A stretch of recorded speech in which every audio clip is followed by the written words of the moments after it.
but I mean, nowhere in the other Gospels is um, this particular parable, this one or the one about the coin.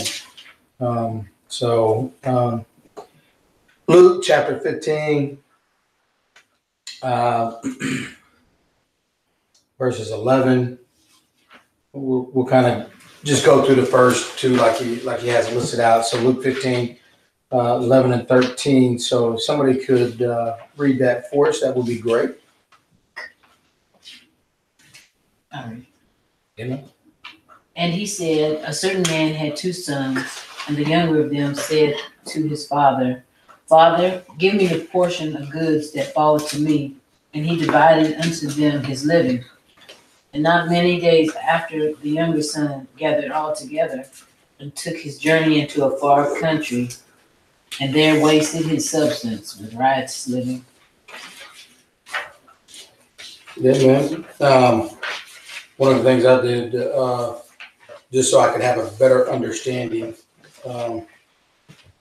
is I looked up what prodigal meant, which it's really no great definition of it, but it derives from the Latin root forth, which is pro, and to drive, which is a gear, which is wasteful, is what prodigal represents. I mean, we kind of know it because of the story, but I was just curious of what prodigal meant. So the first question is, why do you think the father in the parable gives his younger son his inheritance early? How does this illustrate how God treats you?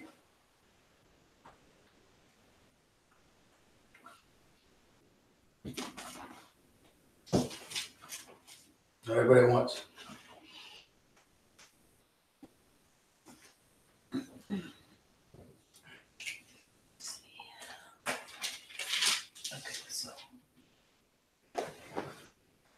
Why do you think? I thought about it, and like parents, you want to give your kids this quote unquote, the good stuff when they ask for it. You want to be able to provide for them those things, and I wrote down, to me it was like, while he loved him, he allowed his son to make his own choice. And I don't know if it was in order to teach him a lesson that he couldn't learn at home. I mean, he had everything right there. And as far as the Lord, the question about how the Lord, he's the same with us. It's his desire to provide for his children. And while he wants the best stuff for us, sometimes we don't choose the right or the best stuff for ourselves. Mm-hmm. And then sometimes he'll give it to us. So they always say sometimes, don't you may get what you pray for. Sometimes, be careful what you ask for, because sometimes he'll give it to you. And just, if you're not ready for it, the lesson that's coming ahead, he'll allow you to get those bumps and bruises to learn that lesson, that the grass isn't always greener on the other side. Right. Anybody else? Well, the unique thing about this to me, I mean, because the 2 parables before it, which is the coin and the lost sheep, and I guess for me, because the lost sheep thing has really been resonating in my spirit over the song Reckless Love, that he'll leave the 1, or he'll leave the 99 to go to the 1. So I think, even within this, Jesus, because if you look at it at the beginning of chapter 15, I mean, Jesus is eating with the tax collectors and, all the people that you're not supposed to eat with. Of course, our good old church folk, Pharisees and Sadducees, start murmuring about, well, why is he doing this? Why is he eating with them? So, which I think, in that process, I think, when Jesus goes into the parables, which we know a parable is a earthly message with a heavenly meaning. So I said, why do you think the father in the parable gives the younger son his inheritance early? I think just like Nita kind of alluded to, and this is just me, but I mean, God gives us the choice to have freedom of choice. And so because of that freedom of choice, he allows us to make mistakes. He allows us to, okay, you want, and to me, I mean, this had to be insulting because you got to keep in mind the type of mentality that this was back in that day and age. To be this disrespectful to a parent was, that was uncommon. I mean, it's common in today. So a lot of us don't relate to this story because we see how rude and people are to parents. But I mean, this is basically, I think the second son gets 1/3 of everything. So that'd be like, these here, that'd be like Deontay coming up to me. And actually Deontay would get 2/3 because he's my first son. But that'd be like him coming up, huh? Your first son? Yes. My first son. Yeah, I only have one son. But I mean, the second son got 1/3. What? But I mean, that'd be like him coming and say, hey, I want 1/3 of everything that's owed to me before you even die. That's pretty. I mean, that's a slap in the face, especially for the Jewish the Jewish people. I mean, that kind of stuff could get you killed in the wrong house. So I mean, so I think when you see this, I mean, it goes to show, the father said, all right, man, I'll I think about the reprobate mind thing. I'll let you go ahead, take it. And I mean, because I'm gonna give you some slack. I'm gonna let you live. I'm gonna let you, my grace is sufficient.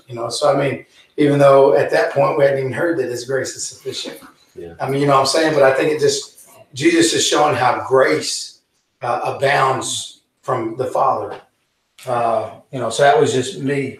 And so he let him have it. I mean, he didn't, because he wanted to. Sometimes you have to learn things the hard way. I think it says something about the father's, I guess, faith too. Mm-hmm. To a degree, like I think that's one of the hardest things that, as a parent, is just letting go, man. Just that whatever it is it may be, and I know for me it was like really difficult whenever, in grade level, because all this time you've in your mind, you made yourself believe you have all this power and control and all this stuff, but in reality, you really don't. In reality, you learn that, it's like, well, I have to, where they going to school right here in town or 4 or 5 hours away, it's like, you still have to you still have to trust God with them. Yeah. I think so. Like with that father, I mean, that just showed to me his trust, not just trusting his son, because I'm sure he knew he was gonna fall flat. Right. He just, but for him, his trust was greater in God, and because I'm sure he could have been like, no, I'm not giving it to you, or he could have tied all kind of strings to it, like, well, I give you this, but you gotta do that. He didn't do all that. He gave it to him. Like you said, sometimes he allowed him to get what he wanted, and sure, of course, we'll see how it turned out, but right. Yeah, that's it. I mean, again, just like you said, the father trusted God, to, all right, man, I'm gonna give it to him, Lord, because not to jump ahead, but he even talks about his righteous father and how he takes care of the servants. So, we see the righteousness of the father and him taking care of not just his boys, but his servants as well. He's like, all right, go ahead, partner. You got this then. How does this illustrate how God treats you?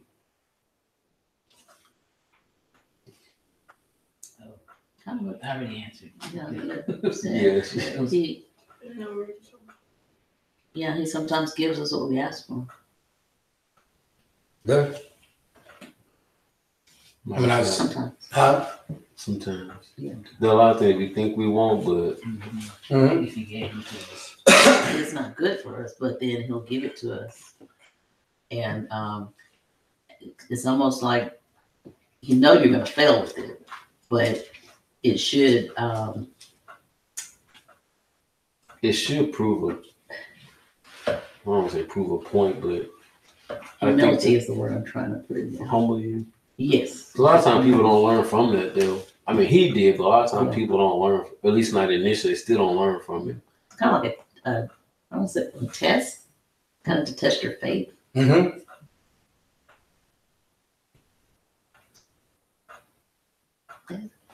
A lot of people learn the wrong things from it and start thinking that whatever I ask for, he'll give it to me. Well, just like I said, I mean, because the Bible does say that he'll give you the desires of your heart. But then again, I mean, he also tells us that we should line up our desires of our heart with the commandments that he's put forward. Yeah. You know, so I mean, but I think it's true. I think Nita said it just a minute ago. Sometimes, I mean, he just flat out gives you what you want. So be careful what you pray for. You know, I go back to my grandma, you know, when my grandpa, he actually passed away, and my grandma cried out and wasn't ready for him to go. And that whole next year was horrible. I mean, it was just, and she, you know, and I was probably maybe Trey's age, but I just remember her saying after he passed away, she wished she would have never prayed that prayer because of how rough, you know, how bad it was for him. Yeah. And so, you know, again, if you pray for patience, guess what you got to do in order to grow patience? I pray for patience. Did? That's what I'm, oh yeah, exactly. Now look to your left and right. I think that's because of the patience that he gave me, I think I'm able to handle a lot of things better. But I always remember that growing up, you know, you pay for patience, be ready to go through some things. Yeah. And yes, I can testify that I went through some. But you can go through Tough some stuff even without praying for it. This is true. Because he's telling you need patience, but Amen. It says on the next question, what would make the younger son leave his father after receiving his inheritance early rather than stay close to his father? Shit. Well, I guess there's something he probably wanted to do because if he took the money and stayed with his father, then I mean there'd be no point for him to take the money at all or to take whatever was his in his mind and leave it all because he's still with his father. Then he's not doing whatever. He's not going to do whatever he wanted to do. I guess. That's it right there. That's what I think is like. Why? Because it's like. Go ahead. Go ahead. Because it's like me asking. It's like me asking. Well, if I could drive, it's like me asking to take the car and only drive it in the driveway in the circle. what's the point? I think he like sounded like the piggyback on what Trey said. It's like, I don't know that I want the money, but I want to, when I get it, I'm gonna leave because I don't want you trying to tell me like how I'm even gonna be spending it. I don't want like this is I'm finna go do me, so to speak. Mm-hmm. You know, I don't want to answer to nobody about it. I want to go do me because I'm grown now. Anybody else? That pretty much does it. That's what I was gonna say. Well, and that's what what you're alluding to the next part. You know, in the Bible translation, verse 13 states, "The younger son set off for the far country." You know, I think about even like Hutto. I mean, we've grown a lot over the time period that we've been here, but I mean, it's one thing to get away from me as my child, you know, and of course I can attest to this because even living in the Dallas-Fort Worth area and growing up in the Metroplex, my dad being a coach, my mom being a coach, I couldn't get away from being a DeBoard and people knowing who my parents were. So in order for me to get away and be able to do the things I'm not supposed to do, I had to go away from the city that I grew up in because everybody knew my parents, everybody knew me, everybody So I mean, I think it's kind of like we're talking about is the fact that I had to get away from people that would tell me, because if my parents wouldn't tell me, because back then, I mean, again, it's like changed a lot. But I mean, you had parents back then that if they saw you doing something you wasn't supposed to do, Tell you. yeah, they'd be telling you. And then tell your folks. Yeah, I'm gonna talk to your dad when I see him, because we didn't have cell phones back then. But Right. so I mean, next thing you know, get home, dad's like, what happened over at Cottonwood Park, well, this, that, and the other, I mean, even so, I think, in order for me to be able to do the dirt that I had to do, I had to get out of Hurst, Euless, and Bedford. I mean, same concept to me here in Hutto. I mean, people all the time, tell me, hey, I saw your son at Walmart the other day. Oh, yeah, he didn't see me, But I mean, it's the same, so be careful, because you never know who's there to watch you, including as an adult. You know what I'm saying? So, I mean, I think it just, that's why, and plus, I mean, can't nobody tell me how to do it. Like you said, can't nobody tell me what to do with it except for, myself after I get away. Because when I went to Germany, I mean, it didn't matter what my parents told me. I mean, they didn't. Are they going to fly to Germany to come get onto me being in the Army? You know what I'm saying? Yeah. So, I mean, any decision I made was based on Nathan. It wasn't based on mom and dad. Yeah. So, anybody else? Is this the question? What is the far country? Yeah. Because I am right now. I just wrote the answer. I put like the far country being like, the bright lights, the big city, Mm-hmm. and the prodigal sons being like the country mouse, or whatever, or even we were talking about paper moth. It's attractive, and it was everything that was not here. It's like, man, I heard somebody say something about they went to whatever the big city was at the time, and they're talking about how all the activities, it's like, and it's attractive, like just like light is to a moth, bugs, they want to go right to it. And of course, they're going straight to their death, but they don't know that at the time because it looks good and it's all glittery, and oh, I gotta go see what's over there, what's happening. I hear the humming, and what's going on, and it draws them, and just like that, it's the end. But to him, that far country was, that's the place to be. I need to get over there and see what's going on over there. And like I had written at the beginning, the grass isn't always greener on the other side, what? Because where he was at, Right. he had all of that. He had his inheritance and all that. It was right there. I mean, it's not like he wasn't going to get it, and everything was taken care of. I mean, he didn't need anything. He was fed. He had a job. A roof over his head. He had everything, but he thought, oh wait, how come the lights are brighter over there? Because I'm, wherever. But that was the mirage. Mm-hmm. He grew weary and doing good. I wanted to write this one scripture. It made me think about it. Talk about the lights and how the lights kind of mesmerize bugs and draw them to it. 2 Corinthians 11 and 14. It says, and no marvel, for Satan himself is transformed into an angel of light. And that made me think of like how he fixes everything up. He paints the picture to make it shiny and glittery, where you want, oh, I gotta go see what's happening over there. I need to get some of that or do that or whatever. And he pulls you in, because he's not gonna, like you said, they always say he's not walking around with the pitchfork and a red tail and all that, saying, I'm gonna take you down. But no, he's gonna make it look really good and very attractive, so it'll draw you in. And then once you're there, you're on your own, so to speak. And then the consequences, you don't think about them until it's too late. So I like it.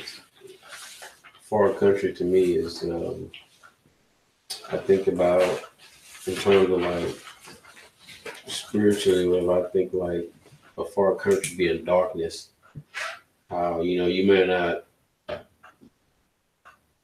darkness like in terms of like just being you drawn to them things that like the flesh desires, like you said, bright lights, big city, but just things that appeal to your flesh, So to me, that far country is anything that darkness, anything that takes you away from God is a far country, And I don't, when he left, who knows what his mindset was, that it was just on focus. His mindset probably wasn't focused on like, man, I may encounter some things like we talked about maybe last week before, Satan never shows you like, or you never think about yourself. You never see the other side. You never think about the other side. Most times it's like, make you think about like, well, this is what I want right now. This is what I want. But, if you know on the other side of it, if it was physical death on the other side, if it was, homelessness on the other side, if it was being some kind of disease on the other side, it's just so many things on the other side that you don't see. But that, it's like, I think it's Proverbs, hold on a second. 14, 12. No, not that one. That's one too, but it's Proverbs 16 and 33. Say the lot is cast into the lap, but its every decision is from the Lord. And I think some translations, basically, something says something as simple as like, it's, we roll the dice, but it's the Lord that determines how they fall, So they go back to like, I can make this choice or this decision, but the outcome or the consequence, I have no control over it at all. So it should pause us and read it. It's like pause to stop and think, like, which he didn't. It was just his mind was made up on what he wanted to do. But far before he even left. Yeah, because you always think this is crazy. Like for things that are, I guess, negative, like him leaving and going whatever. We always think like best case scenario. You always think like this how it's gonna be like this and this and this and you don't ever think like it's gonna be me. I'm not gonna be the one to get caught. I'm not gonna be the one that mess up. That's gonna be somebody else, but it's not gonna be me. But the reality is like the scripture. You casting them lots, but and you can get comfortable in it because you can be like, man, I'm on fire today, man. I'm rolling them, but that eventually snake eyes. Oh craps. Right? Well, and that's the thing. And even as teenager, when I was younger, move out of here, I'm gonna do my thing. What I'm saying? And and then reality hits. You start thinking about all the things that you used to have. Man, I don't ever remember being hungry like I'm hungry right now. I got $2 on me, and I back then you get you an all-American meal, 2 burger, fries, and a drink. And now $2 get you a soda. That's about it. Unless you go to Taco Bell, but right. I think everybody can probably relate. Maybe minus these two right here, like you made me think about it on several occasions. Like growing up, I'd be like, man, I'm just. Maybe as early as like Trey's age, 13, 14, man, I'm out of here, man. This, because it was something I wanted to do. And I thought like, man, this is what I wanted to do. And I couldn't do it. And it's like, well, this messed up. So I'm just going, and so I think about like I don't know how old the prodigal son was, but, I think we all been there where we think like, it's like, man, and they wouldn't know. And for me, it wasn't like, it wouldn't know like I would think like that without even going for any kind of inheritance. It's just like, I'm just gonna go. Yeah. Just because I want to do what I want to do, without any kind of. Oh yeah, my dad said an inheritance. Yeah. Okay, what are you talking about? Yeah. Well, and that's what one time my dad got so mad at my sister that he actually told me, he said, man, here's a $500 check. Go do it with what you want, but you got to get out of here. Or you got to live by the rules. And so, I mean, like you're talking about, well, my dad even offered $500, and they were like, On that quick 500, they gonna get you too far. I You're just gonna want say to piggyback on what he said way back. He was talking about outside of God's, being outside of God's will or whatever, that far country.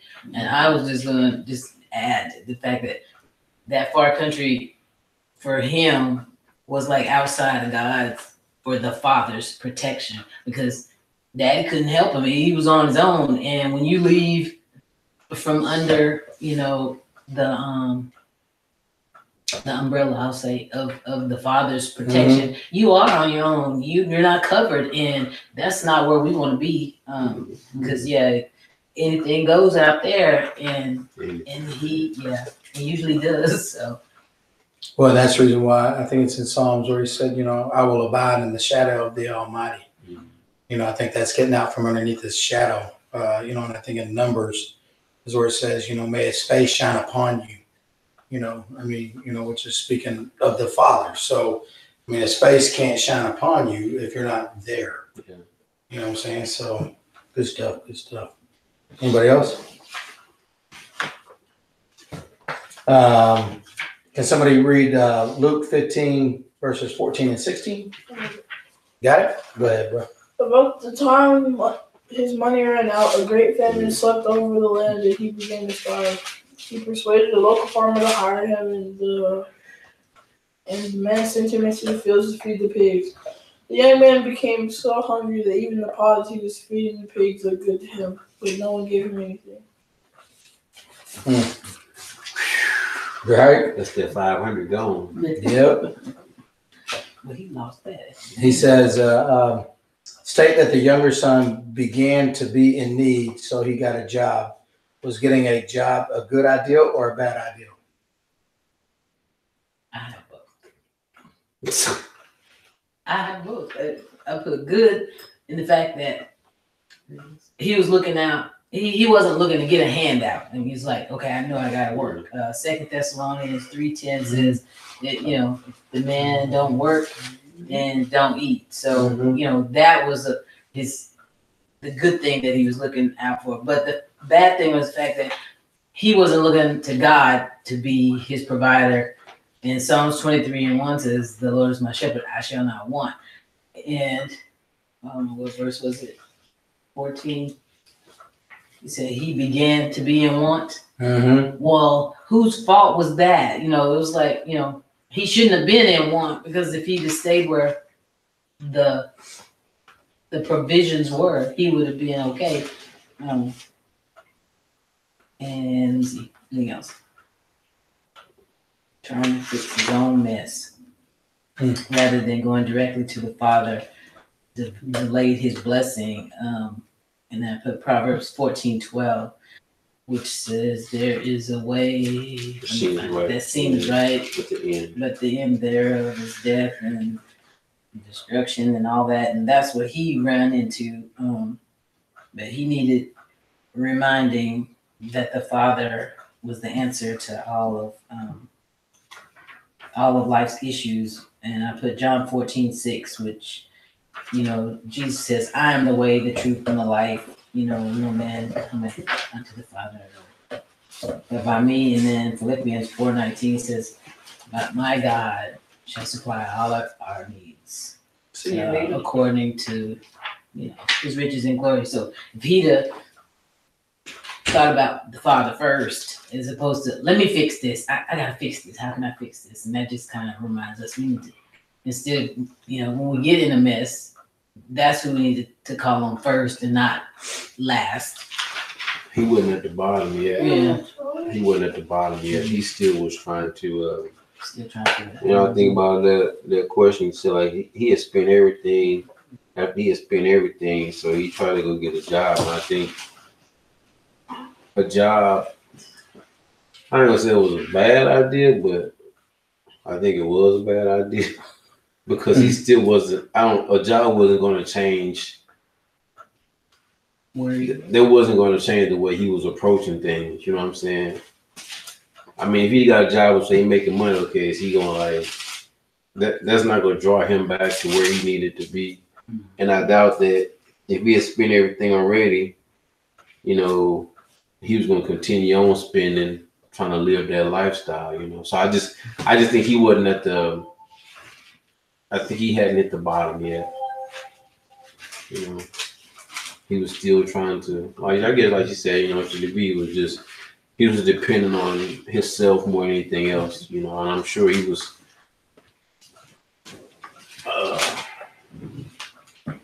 I mean, probably in a state of mind. That's the thing. I wish the story did, but it doesn't. I wish it would say like exactly how much his share was and what time frame he actually blew it in.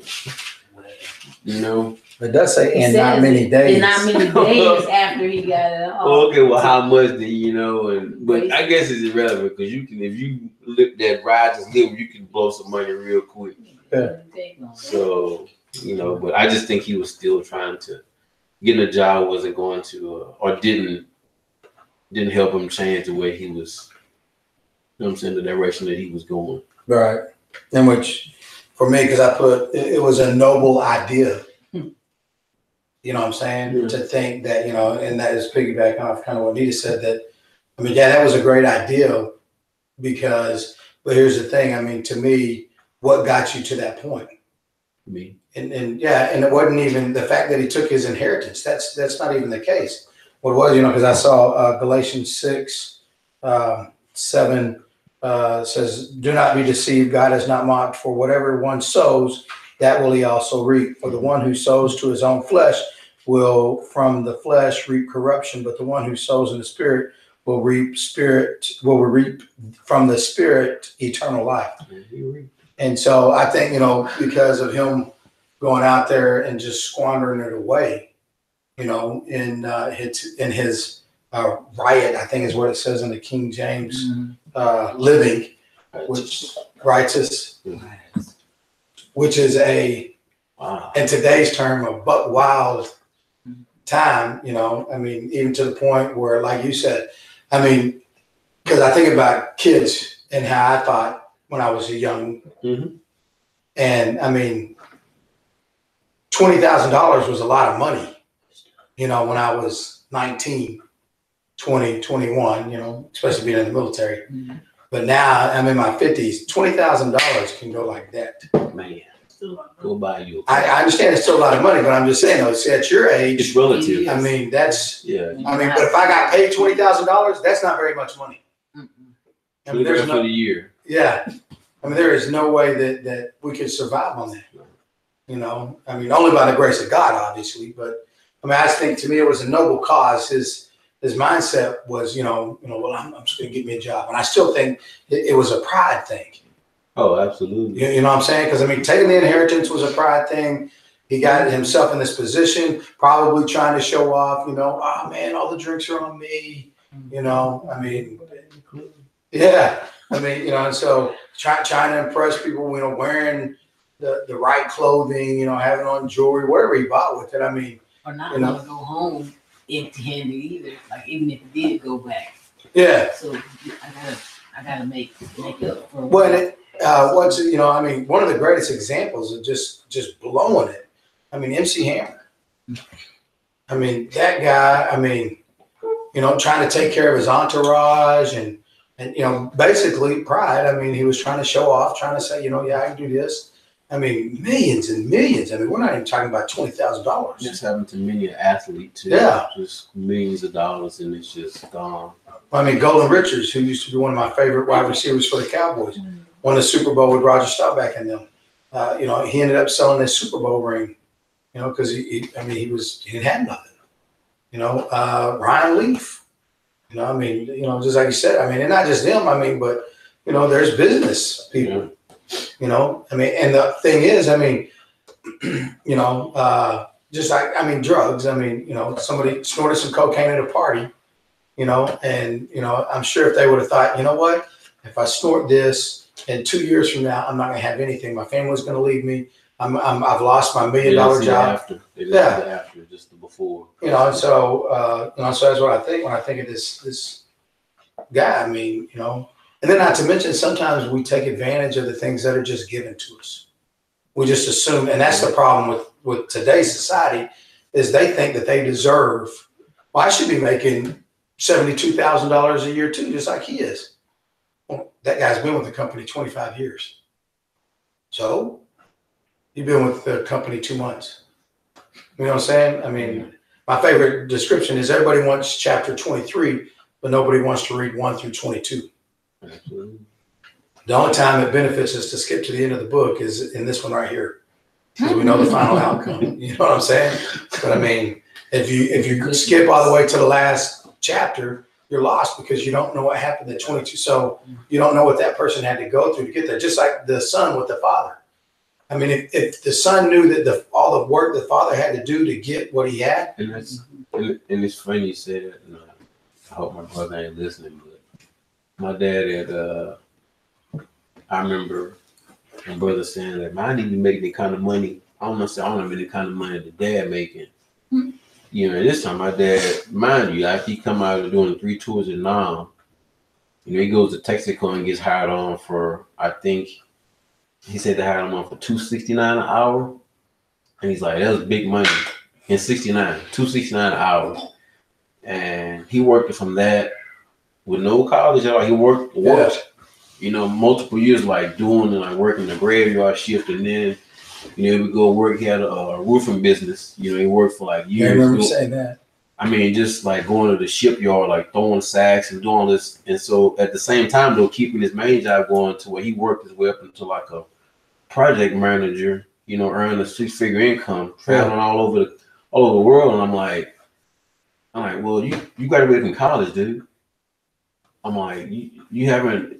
It's the process. You missing and somewhere along the line, which is crazy because he saw all that my dad did. I mean, we saw like he just be like whipped, just wore out from working,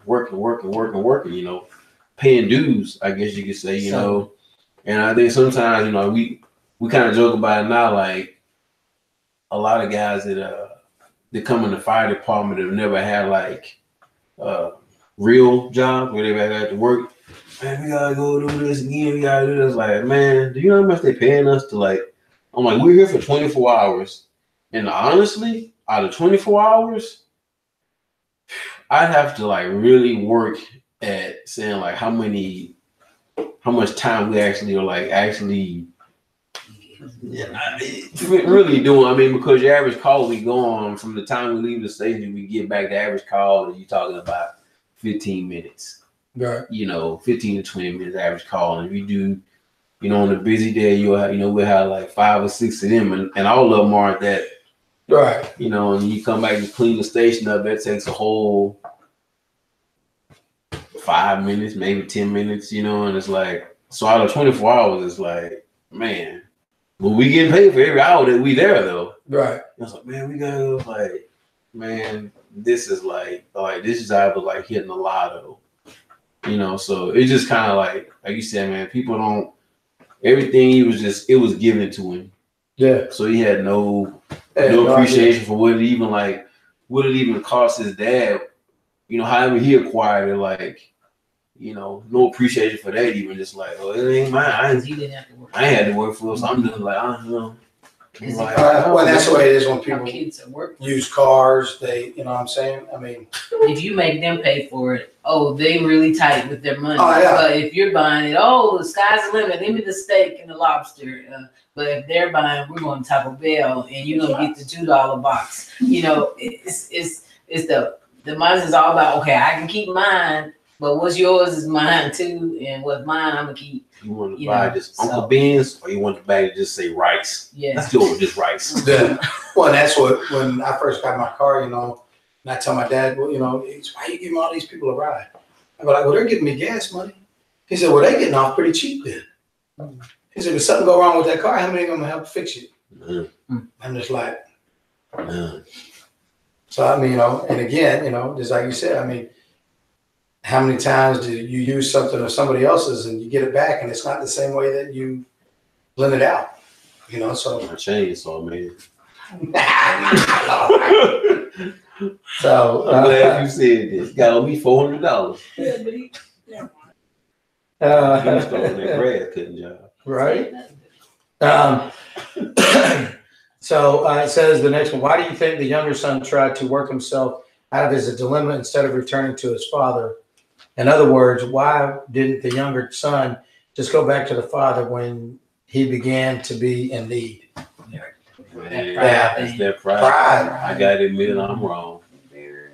Embarrassed. shame. Not wanting to hear his dad. I told you you were gonna be back. Yeah. And I said, And it may not even be the father. could be the friend. Like, what you doing, brother. back? And I don't know, the brother. maybe. Yeah, well, the brother, his friends. Because remember, I mean, he had to have friends at that place. He left all of them. Like, what are you, You know, I wearing? mean, it's kind of like, you know, that athlete that leaves and goes off to college and, you know, ends up getting cut and he has to come back. Yeah. You know, I mean, most of them don't want to come back because of the shame when there shouldn't be any. I mean, I'm saying, and those that, huh? They said you got to answer all them questions. Like, well, what about? I thought you got all that money. What happened? Like, what'd you do with it? I mean, it's just like answering all the questions, you know? Yeah. So, I mean, I think that's, yeah, good point. Luke 15, 17 through 19.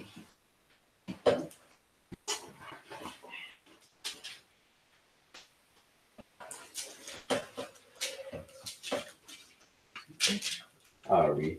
Amen. So when he came to his senses, he said, how many of my father's hired workers have more than enough food?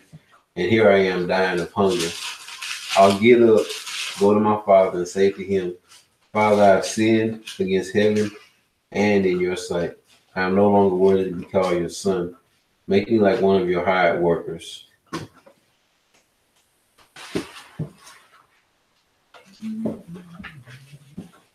And just like the Lord, no, I'm just kidding. Says, what do you think verse 17 means by when he came to his senses?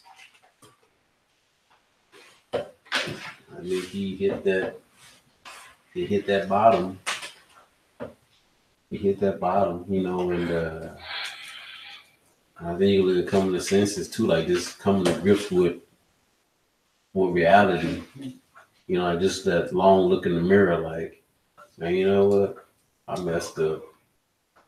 I really messed up. And I gotta do something about it. You know? Because sometimes you can come to your senses and still just Pride. just stay there.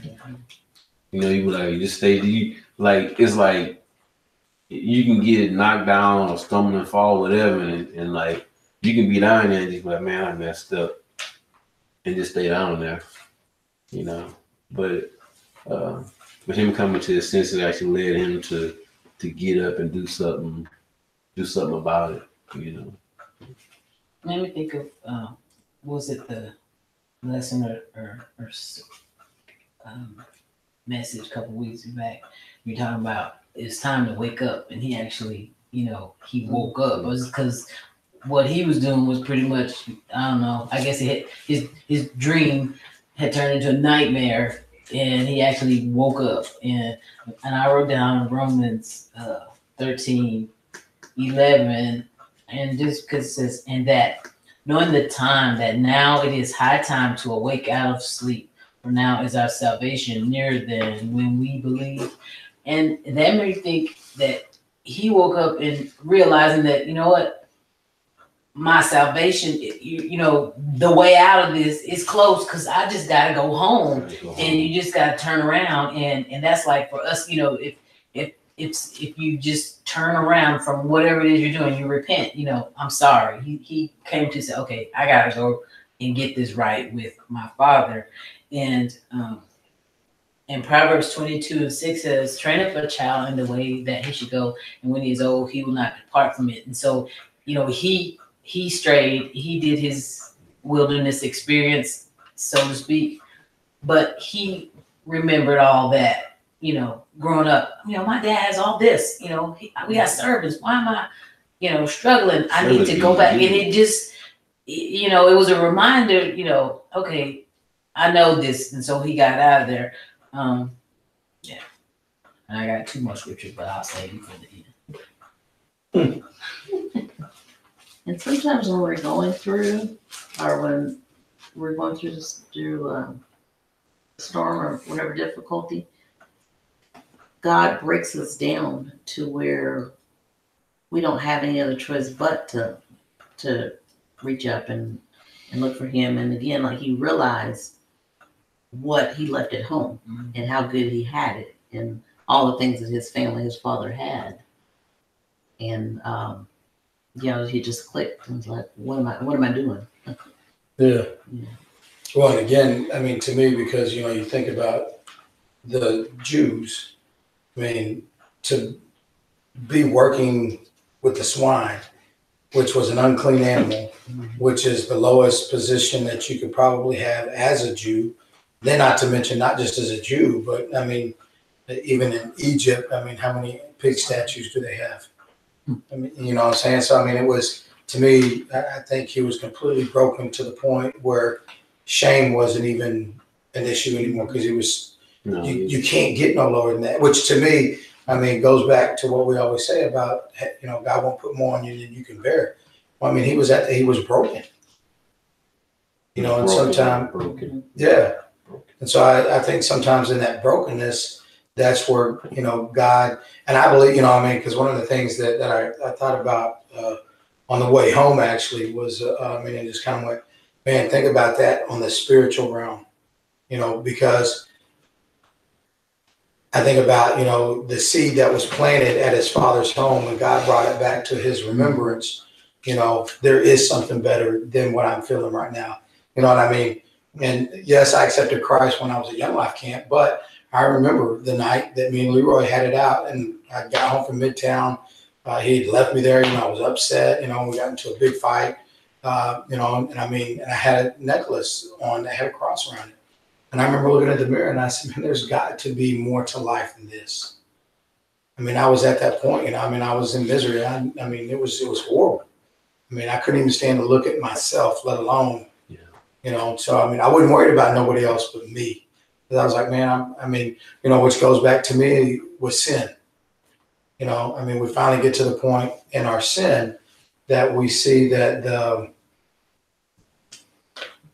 that it's not worth it. That this sin breaks us.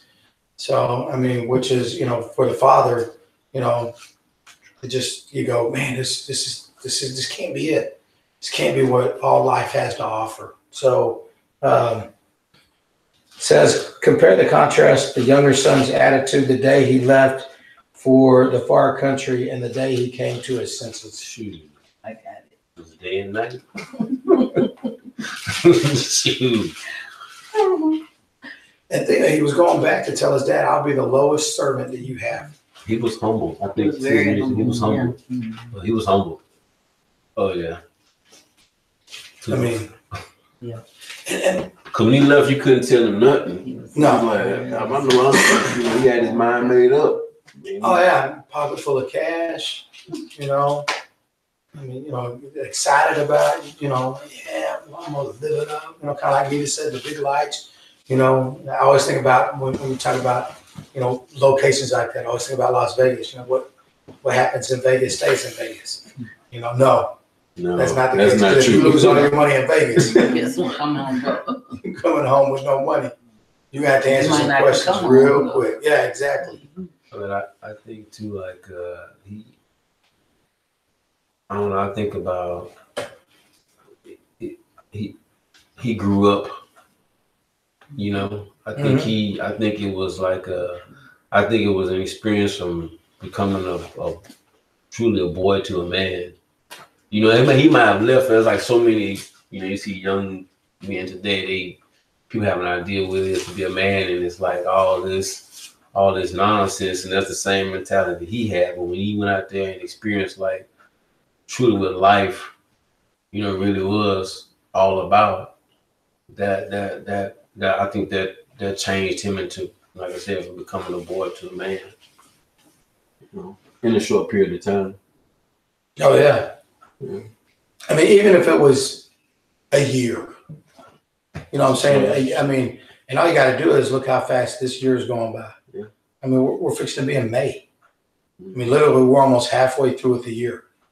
And it just seems like it was yesterday that we had our meeting here and used our one word to describe what we wanted different about this next year. Yeah. And so, and especially as you get older. I mean, I think that I think it's Francis Chan that said it. You know, each year that you get older, that's how much faster time goes. It's like the speed. Yeah, he like says like miles per hour. being in a car. You know, when you're 80, you're doing 80 miles an hour.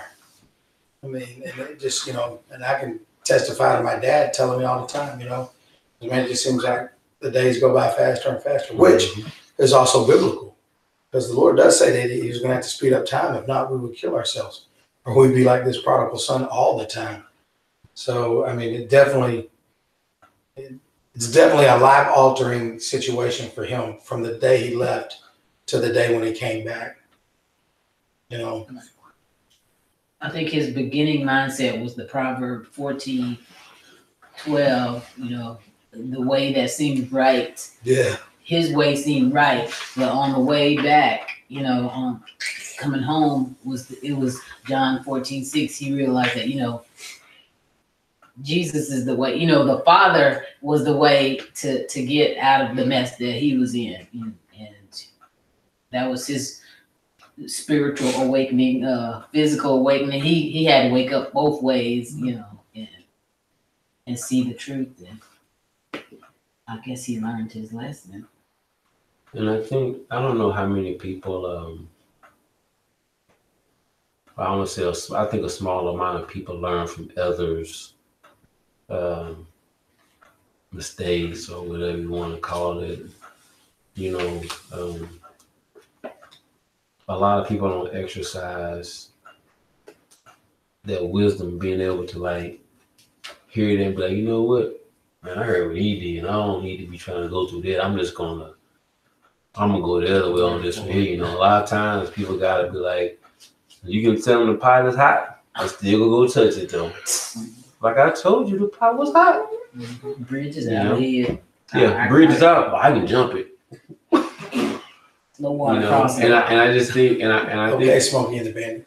yeah, yeah, you know, you think, and like we start out reading Proverbs, you know, and it talks so much about wisdom and how, you know, listen to wise counsel. And so when you share them with anybody, but I always think, like in particular, like with kids, you know, it's like or with youth, it seems to be like this, like just this.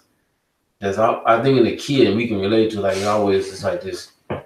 It's either like this curiosity, like, well, I know you said it was like that, or they all a lot of times can have that mindset, like, is that not going to be me?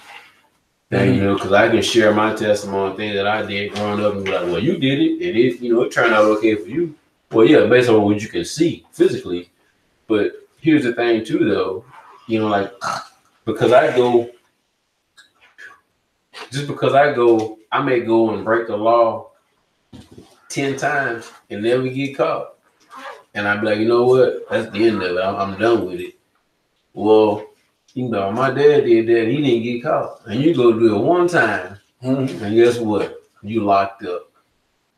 You know. So, whereas the dad would be like, you know, hey, here's some advice and wise counsel for you. You know, don't do what I did. I'm telling you what the outcome of this is going to be. And I think sometimes people, because they want to, like, much like the prodigal son, like, you know, I know what I'm doing. I got it. I know. You need to tell me what I'm, you know, I got it all figured out. And it's like, okay, here's your money, son. Here's your money. Well, and I think that goes when we misuse our freedom that God gives us. This is the results. It leads to destruction. Yeah. You know, so I mean, it just wise, like you said, wise counsel. Yeah. From people that have been through it. Yeah. And I think, like, you know, I mean, I think too, not to get lost in it all. And you don't want to experience that, but it's just amazing that, man, like the whole parable is just, or the part that we went through tonight is just like, you know, man, you down there, like, you like envying, like, with the pigs eating, you like, man, that look good. What the pigs are eating. Slop. Yeah, you like, you want to eat that. So you're down there and you just, you know, you're down there with that. And then, so to me, it's like you've gone to the lowest where you can go. And I guess for us, it could be, a lot of times people think, man, I've done so much bad, so much wrong, I can't be. And it's like, and the whole thing is like, the Father still takes you back. Yeah. He just wants you to like just turn around and come home, Right. And like I said, him coming to his senses was more than just him, like, oh man, I've fallen, I look at my falling, I can't get up. He fell and he did get up, and you went home, and that's just a great thing, and knowing that, I can never, I guess, fall too far. Yeah. But at the same time, that's not something you want to. You Test. know what? I want to do what the prodigal son did, because, it may not. It doesn't try like that for everybody. Well, that's to me the greatest examples for us as people, and the Word of God is all the people that God used that were failures. Yes. But the difference is they didn't stay in that failure. Mm-hmm.